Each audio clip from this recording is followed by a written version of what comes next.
Good day. This is Dick Mitchell of St. Mark's Episcopal Church in Highland, Maryland. And this is the second of my recorded talks on the Gospel according to Luke. Let me bring up my screen here.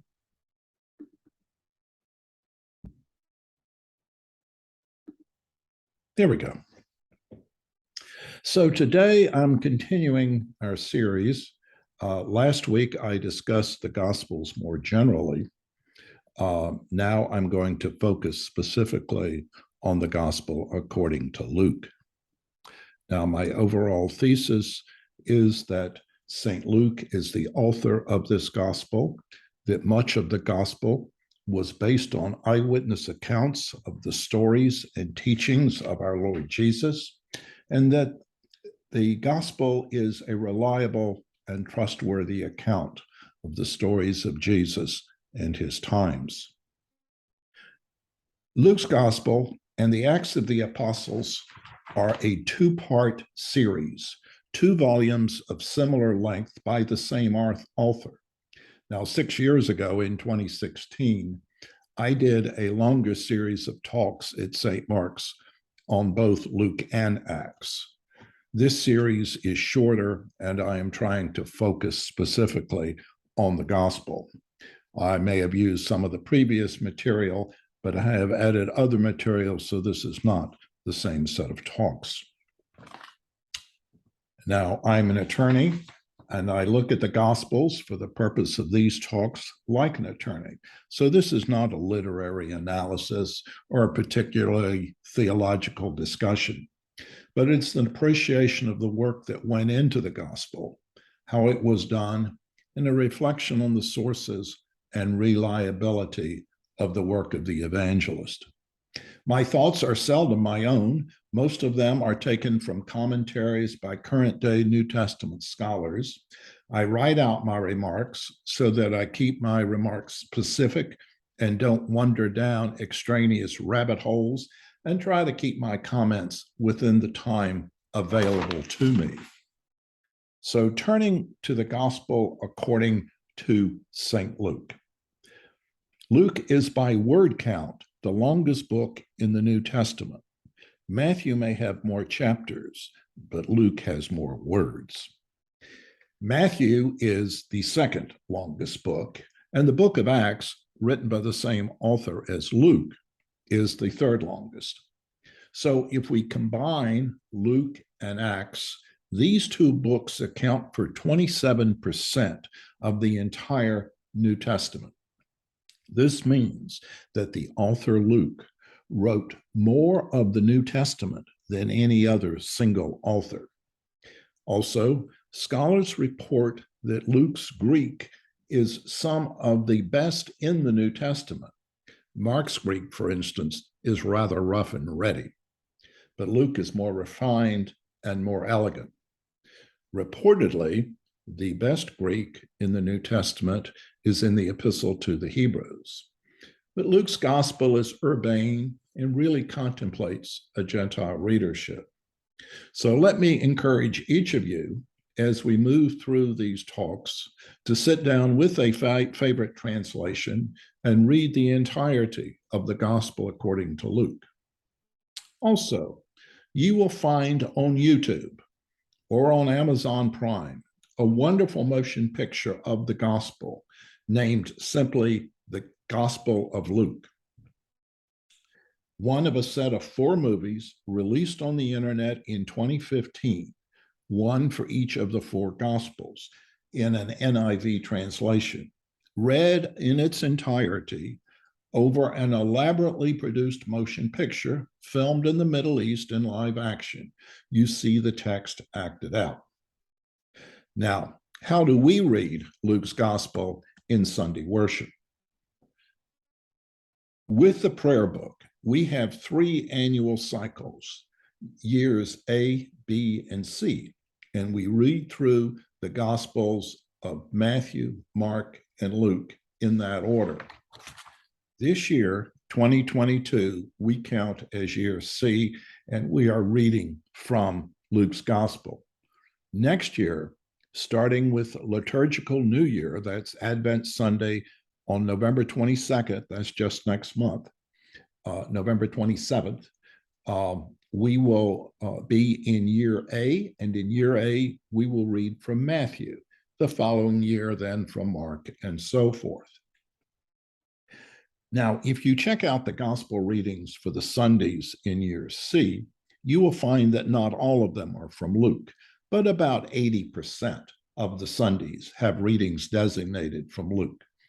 During the Easter season, we read from the Gospel according to John. Of course, in all three annual cycles, we read Luke's Gospel for the Christmas story, for Candlemas, for Annunciation, and for Ascension. Each year, we read the wonderful Emmaus story during the Easter season.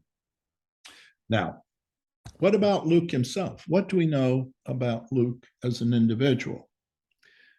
Now, we think he tells part of his story in the first person in the book of Acts, when he moves from writing in the usual third person, they did this, he did that, to writing in the first person, we did this, we did that.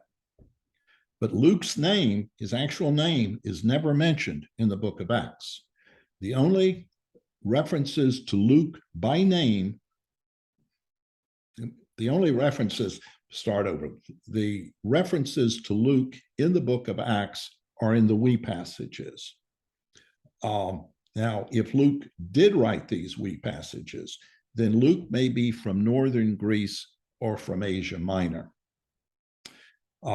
He would be a Greek speaker, and he's almost certainly an experienced traveler. Luke was a committed Christian, but we have no idea how he became a Christian or how or why he became Luke's companion, became Paul's companion. His name is Greek, Lucas. It's a Greek name. It's not Hebrew. Luke is mentioned by name, only 3 times in the New Testament. And they are in the closing portion of 3 of Paul's epistles.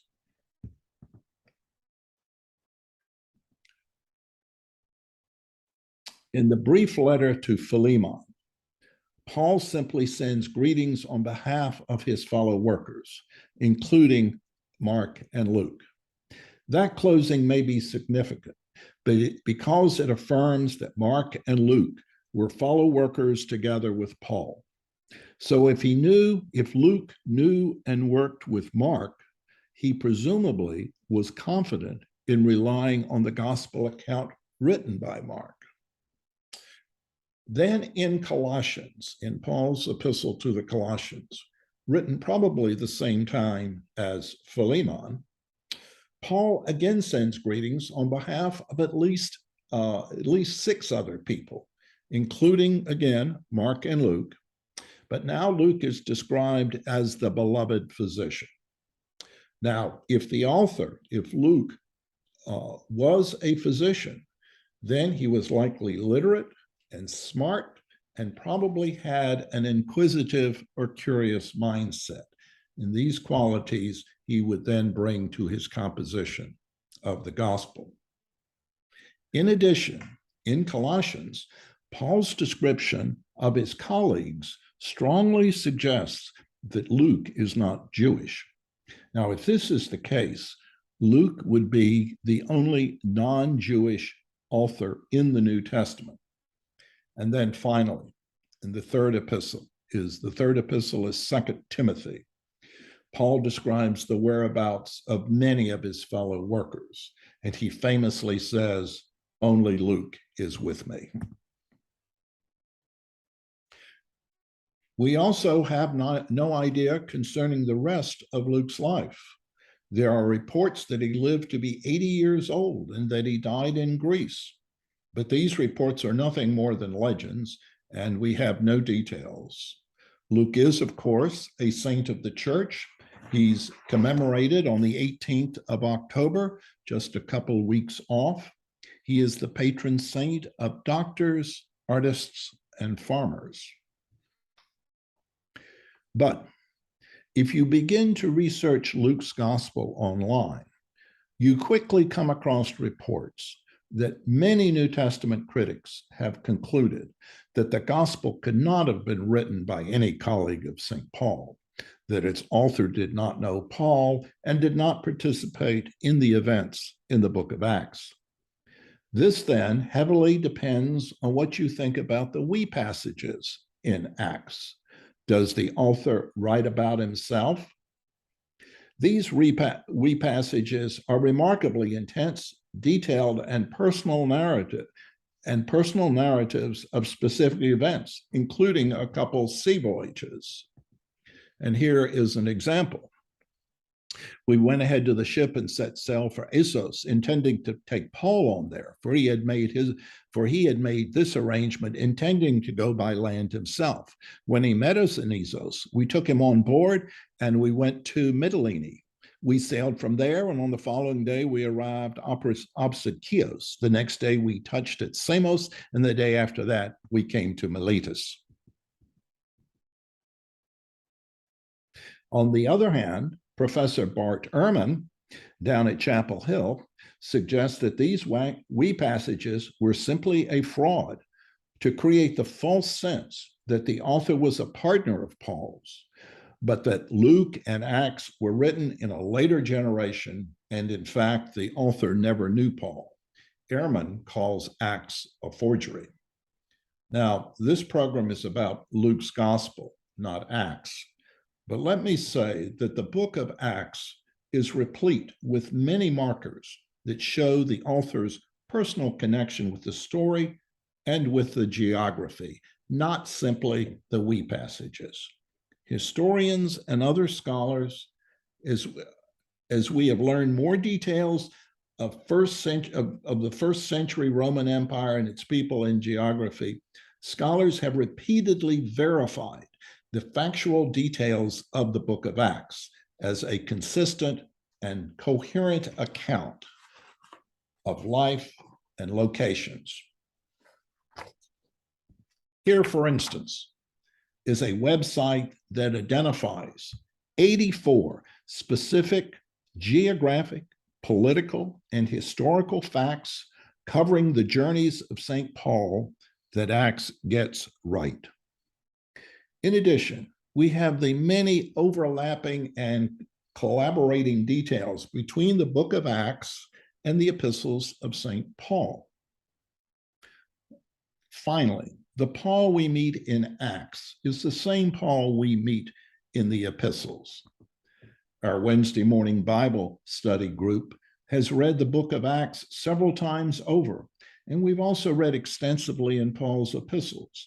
And we find no difference in the St. Paul in Acts and the St. Paul who writes the epistles. And remember that if Acts was written by an authentic companion of St. Paul, then that author clearly had access to many resources that enabled him to prepare and compile a detailed and trustworthy biography of Jesus. So moving now to the text itself, let's look at the opening of Luke's gospel. It's critical to understanding the rest of the gospel. And in this next extract, I have used the NIV translation. So the beginning of Luke. Many have undertaken to draw up an account of the things that have been fulfilled among us, just as they were handed down to us by those who from the first were eyewitnesses and servants of the word. With this in mind, since I myself have carefully investigated everything from the beginning, I too decided to write an orderly account for you, most excellent Theophilus, so that you may know the certainty of the things you have been taught. In this critical passage, Luke tells us how he came to write this gospel, and he gives us an assurance about his sources. He never describes himself as an eyewitness to Jesus, but Luke states that he has relied on eyewitness accounts. The Greek language clearly distinguishes between common witnesses and eyewitnesses. The word itself, eyewitness, means literally by my own eyes. In antiquity, the best history that was written by eyewitness, the best history was that written by eyewitnesses to the historical events, or by persons who had access to eyewitnesses. And Luke states that he has relied on eyewitnesses and that he himself has investigated everything. So, who then is Theophilus? This book seems dedicated to Theophilus. And in fact, both Luke and the book of Acts are addressed to Theophilus. Well, we really don't know who Theophilus is, but this cannot be a simple letter to a friend or even an appeal to a Roman official. Likely Theophilus is Luke's patron. That is, Theophilus has given Luke a home and a safe place to work, perhaps in Greece or Macedonia, free from any hint of persecution. Moreover, maybe Theophilus had resources so that he could secure the publication of this work by having it copied and circulated. And certainly Theophilus knew the identity of the author. So Luke has undertaken a massive project in writing both the Gospel and the book of Acts. He's done extensive research. It's really a lifetime effort, and it probably took several years to compile both books. Luke is not doing a private letter to Theophilus. He will expect that his writings will be copied, by hand of course, and made available to his fellow Christians. This is an expensive and time-consuming effort, and possibly Theophilus has the resources to accomplish this. Now, Luke reports that others have created a narrative of what has been handed down, and I emphasize the words handed down. The Greek noun, the noun here for this is paradosis. It's a technical term, and it means a handing down or a delivery. It's not an informal activity. It means to be clearly taught, as to hand on a tradition or a special teaching, particularly from a teacher to a disciple or a student. Now, Luke uses the verb form in his opening of the gospel. This is a different translation. I think this is perhaps the NRSV translation, just as they were delivered to us, but again, delivered or handed down. Then Paul uses the same Greek verb in both the 11th chapter of 1 Corinthians, when he speaks of his reception of the teaching about the Last Supper, and then again in the 15th chapter of 1 Corinthians in the teaching about the resurrection. I delivered to you as of first importance what I also received, that Christ died for our sins. Now, Luke is not only writing his own account of the gospel of Christ, but he is pointing back to other written accounts. Many have undertaken to draw up an account. They're not memorizing stories, they're writing things down, preparing written accounts of what has happened. And Luke also uses the word here, the next to the last line, certainty.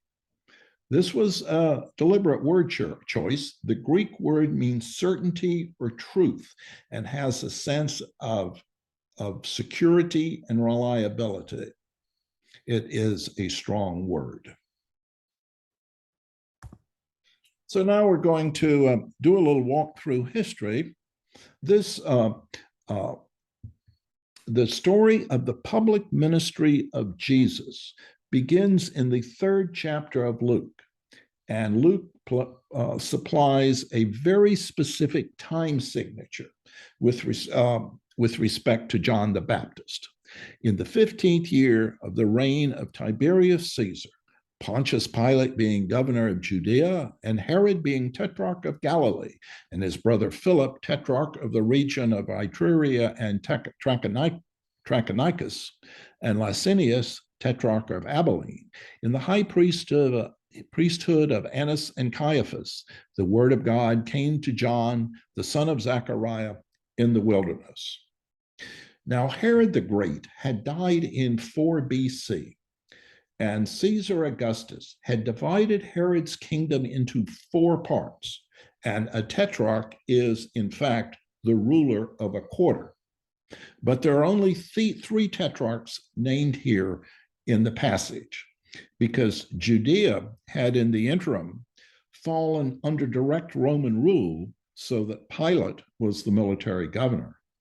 Caiaphas was the high priest, although his father-in-law Annas, the former high priest, was treated as high priest by many Jews of the day.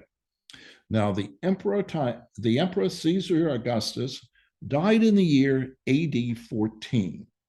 His successor was Tiberius, and the 15th year of the reign of Tiberius would be about 28 AD, give or take a year. That seems pretty much right on point. Based on the timing of Passover, historians believe that Easter took place either in 30 or 33 AD, with the majority probably leaning toward the earlier date. Based on the gospel accounts, a reasonable estimate for the length of Jesus' public ministry is about 2 years. So we're going to put it in roughly between 28 and 30 AD, again, give or take a year. And there is also a corroborating date reference in the gospel according to John. My point is simply this. Luke cared a great deal about the historical setting of the story, and the information on the basics of setting of time and place seems correct. Now I want to move on to the structure of Luke's gospel. But first, let's remind ourselves of the structure of the other gospels. Matthew. The gospel according to Matthew is built around 5 great sermons that Jesus gives, beginning with the Sermon on the Mount, imitating, in effect, the 5 books of the Torah. John, in his gospel, provides 7 signs of Jesus' power, his messiahship, 7 miracles that reveal Jesus and his mission. Mark is chiefly noted for his hinge point, that halfway through Mark's gospel, Jesus concludes his ministry in Galilee and turns toward Jerusalem, traveling to Jerusalem and to his passion and crucifixion. But what about Luke? Well, Luke, not so much. What Luke does is to take Mark's structure as a spine or a marker point, but at the hinge point where Mark has Jesus turning toward Jerusalem, at the hinge point, Luke inserts a great deal more material, making this journey to Jerusalem almost a huge road trip. Jesus turns toward Jerusalem in chapter 9 of the gospel, but he doesn't reach the city until Palm Sunday, which is found in chapter 19, 10 chapters later. So what do we have in these intervening 10 chapters? Well, we find a great deal of Jesus' teachings, not so many healings. Indeed, the few healing stories are really introductions to lengthier teachings. And here we find many of the great stories for which we love Luke. We have the parables of the Good Samaritan and the prodigal son, the parable of the dishonest steward, the parable of the rich man Dives and the poor man Lazarus, the story of the Pharisee and the tax collector, the story of the sisters Mary and Martha, and the story of Zacchaeus. None of this material is found in any other gospel. It's all unique to Luke. Now, interspersed in this material is other material that we know from other gospels, such as teachings from the Sermon on the Mount, including Luke's version of the Lord's Prayer, and teaching about the end times. In year C, where we are now, consistent with the lectionary, from June through October, we read this material from Luke chapters 9 through 19. My broader point is that Luke really has no overall structure other than what he has borrowed from Mark. But nonetheless, his gracious style, his gift for stories have always made this gospel so well loved by generations of Christian people. So how then did Luke assemble his gospel? This will introduce the famous or infamous synoptic problem. How are Matthew, Mark, and Luke related? Now, I have discussed this in previous talks. Now I just want to focus on how this works out in the gospel according to Luke. So here is the situation. Much of the material in Mark, especially narratives, but also some teachings, much of that material is also found in Matthew and Luke. In addition, there is another separate large body of material, approximately 235 verses, that is found in both Matthew and Luke, but not in Mark. Most of this material consists of Jesus' teachings. For instance, the Sermon on the Mount is found in Matthew. Much of the same material is found in Luke, but not found in Mark. Also, Luke and Matthew use this material in very different ways. Now, we call this large body of material Q, simply Q. In addition, Luke and Matthew each have used additional unique material found in no other gospel. And let me emphasize that. Luke's gospel contains a good deal of material found in no other gospel.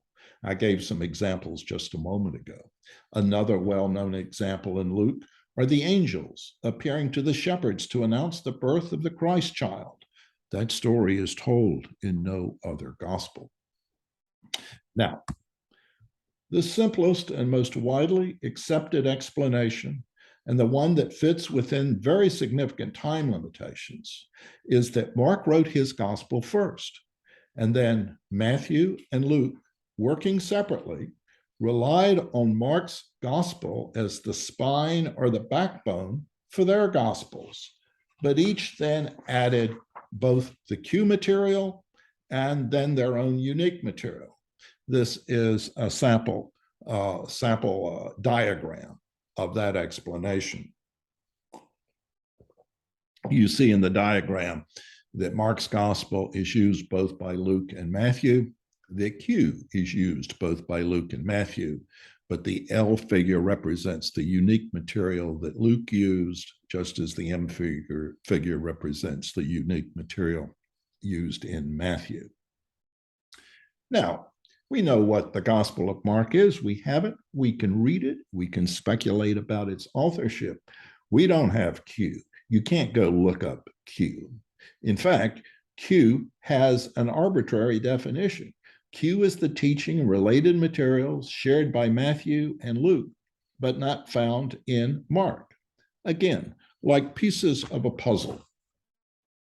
You can appreciate why Bible scholars are fascinated by this. So let's look at each of these pieces. We'll look at Mark today. We'll look at the Q material and Luke's unique material next week. Now, if you ever want to pursue this topic, get yourself a copy of Gospel Parallels, which lays the text out side by side. I'll show you an example. Here we go. There we go. This is the story of the Gerasene demoniac. And on the left-hand side, here we go. On the left-hand side is the Matthew version.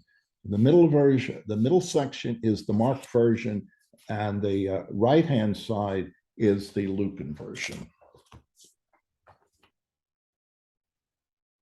Now, remember this language. This is how Luke opens, with reference to many who have attempted to draw up an account. We think that Luke used Mark's gospel along with his Q material. So if Luke used Mark's gospel and the Q material, this must be what he was referring to in his opening comment about others who have written accounts, eyewitnesses and ministers of the word. Remember that Luke knew Mark, considered him a fellow worker, because they're both mentioned together by St. Paul as colleagues in the closing of both the epistles to Philemon and to the Colossians. Now, some more on Mark's gospel. The long-held tradition is that Mark was primarily an associate of St. Peter and wrote his gospel based on the recollections and teachings of Peter. And consider also all of the internal evidence from Mark's gospel itself, indicating that Peter is a key person in the narrative. Peter is the first disciple called, the first in the list of disciples, the one who confesses that Jesus is the Messiah of Israel. He is the first listed in the inner set of 3 disciples with Jesus, both at the Transfiguration and at Gethsemane. Peter follows along after Jesus' arrest, but then denies knowing Jesus at all when he is confronted.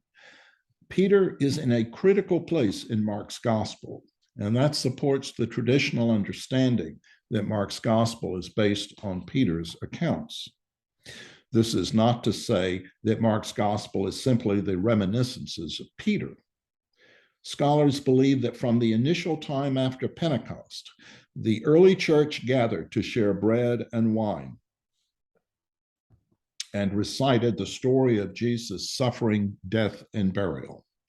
That story was part of the regular Lord's Day worship, and later part of Mark's gospel, much like we remember our Lord's suffering and death as part of our own communion prayers.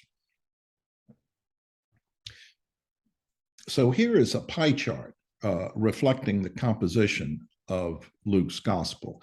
40% taken from Mark, 25% from Q, and 35% other, or the unique material that Luke brought to the gospel. So if Mark constitutes 40% of Luke's gospel, what would be examples of Luke's use of Mark? Where do we find that? Well, all the stories, of course, that mention Peter, or the feeding of the 5,000, or the healing of the woman with a flow of blood who only touched the fringe of Jesus' garment, or the parable of the sower. All these accounts Luke took from Mark. But Luke did not use all of Mark. There is material he did not use. Perhaps we can tell a little bit more about Luke's writing style by looking at what Luke left out.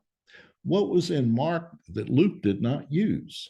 Well, Luke seemed to want to round off the corners, to make the stories smoother, perhaps to leave out parts that seemed edgy or weird or might just provoke more questions.